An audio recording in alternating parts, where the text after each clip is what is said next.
अनंत उपकारी बोधि प्रदाता पूज्य विराट गुरुदेव को भाववंदन। जय हो। एक किस्सा आप सबसे बांटना चाहूँगी। हो सकता है सत्य हो सकता है नहीं भी हो, लेकिन जो सीख है वो समझने योग्य है।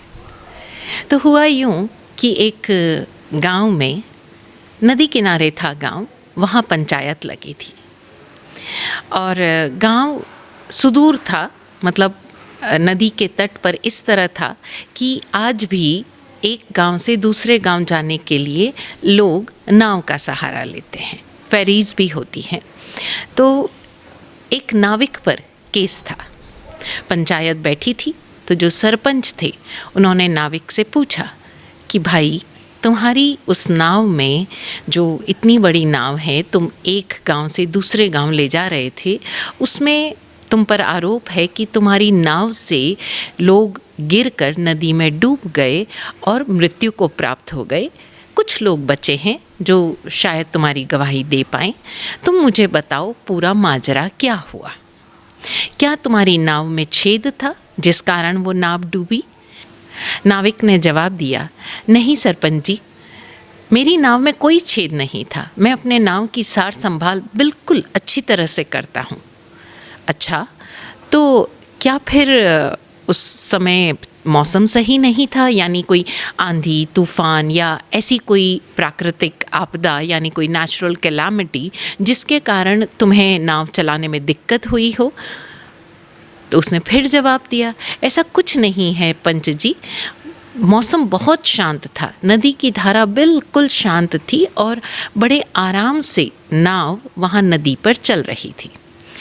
फिर सरपंच जी ने आगे पूछा कि भाई, अगर मौसम भी ठीक था, तुम्हारी नाव भी दुरुस्त थी, उसमें कोई छेद नहीं था, कोई प्रॉब्लम नहीं थी, तो क्या तुमने ज़्यादा लोगों को बिठा लिया था, मतलब नाव की क्षमता से ज़्यादा उन लोगों को बिठा लिया था किराए के लालच में?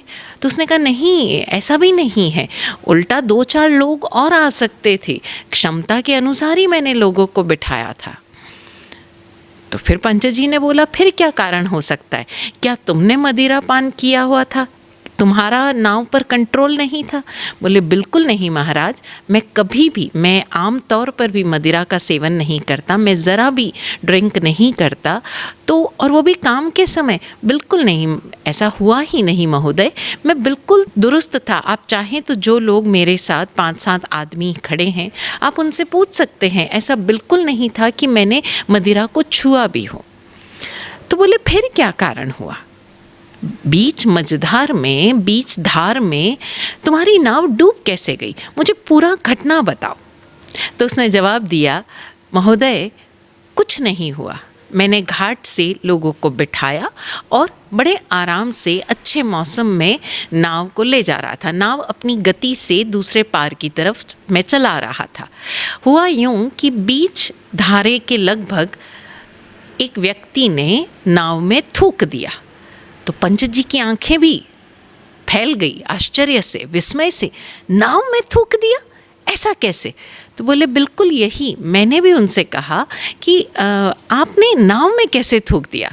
तो वो व्यक्ति तैश में आ गया, मुझ पर चिल्लाने लगा कि क्या हो गया, नाव में थूक दिया तो? कौन सी तेरी नाव टूट फूट गई? अरे पैसा देकर हम यात्रा कर रहे हैं, तुम ऐसा क्या मुझे कह रहे हो? तो मैंने उसे जवाब दिया कि नाव को तो कुछ नहीं बिगड़ा, लेकिन आपके इस निकृष्ट कार्य से हम सब की आंखें शर्म से झुक रही है।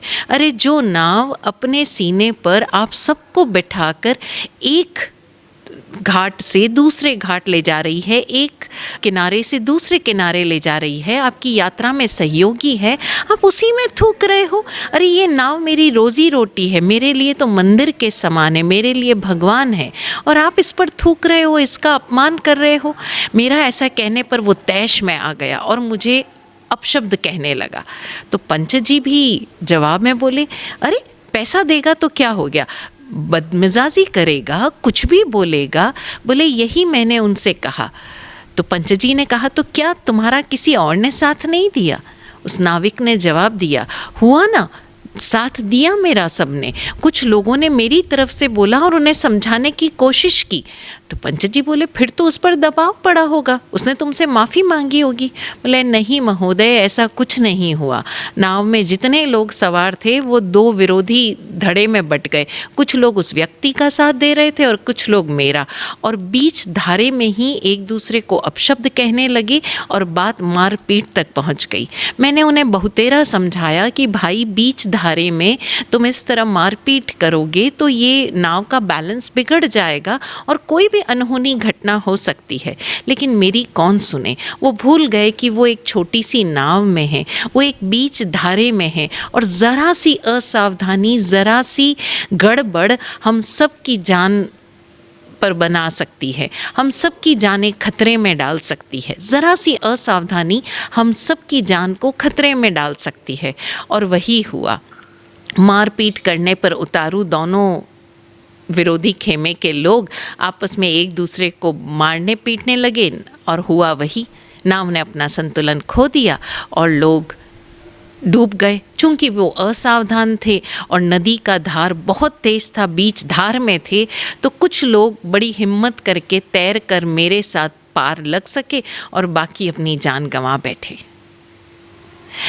क्या फैसला हुआ क्या नहीं हुआ ये तो एक अलग बात है, लेकिन ज़रा हम भी देखें, हम भी ऐसा ही तो करते हैं। छोटी छोटी बात पर हम इतना ओवर रिएक्ट कर जाते हैं, बिना बात की तह तक गए हम कई बार अपना संयम खो देते हैं। हम ये भूल जाते हैं कि हम किस जगह पर हैं, किन लोगों के साथ हैं, हम किन परिस्थितियों में हैं। हमें सिर्फ याद रहता है तो अपना वो अहम, अपनी पर्सनालिटी, उस फला व्यक्ति ने मुझे ऐसा कैसे कह दिया, उस व्यक्ति ने मेरे साथ ऐसा सलूक कैसे कर दिया। हम सामने वाले की स्थिति जानने का प्रयास ही नहीं करते। ऐसा ही तो होता है। कई बार हम किसी रिलेटिव के घर जाते हैं, वो रिलेटिव हमें नज़रअंदाज कर देता है क्योंकि हो सकता है वो उस दिन कोई और इम्पॉर्टेंट काम में हो, या हम किसी को फ़ोन करते हैं, सामने वाला व्यक्ति हो सकता है उसकी तबीयत ख़राब हो सकता है कोई बहुत ही इम्पॉर्टेंट मसले में वो अपना ध्यान दे रहा हो, घर में कोई और ऐसी कैजुअलिटी हो गई हो, लेकिन हम अपने ईगो में अपनी ही तरफ सोचकर चीज़ों को गड़बड़ा जाते हैं और हम अपने ही मन में एक घृणा पाल लेते हैं, एक वैर विरोध पाल लेते हैं।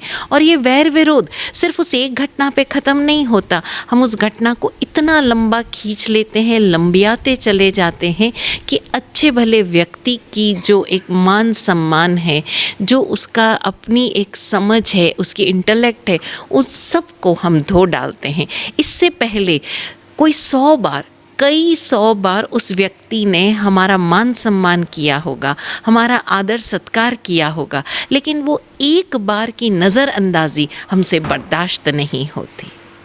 हम सामने वाले व्यक्ति को समझ ही नहीं पाते।